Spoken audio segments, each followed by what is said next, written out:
Давай. This is how to disassemble a Garand Colt 1911. First we check if the gun is loaded. It's checked. Then we push on the recoil spring and turn on this doohickey here to about 90 degrees, either left or right. Then it's pulled out, we pull it away.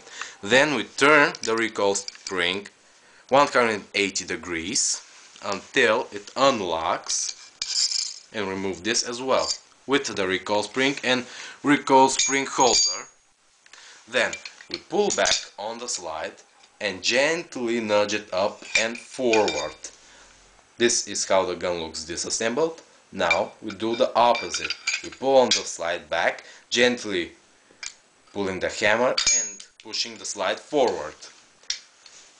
We release the hammer, put the recoil spring holder back, the spring itself, the position which we put the tab of the recoil spring.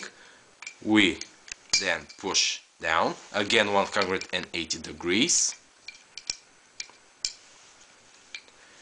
Then we put the doohickey here again 90 degrees either left or right, push on the recoil spring, turn it back down.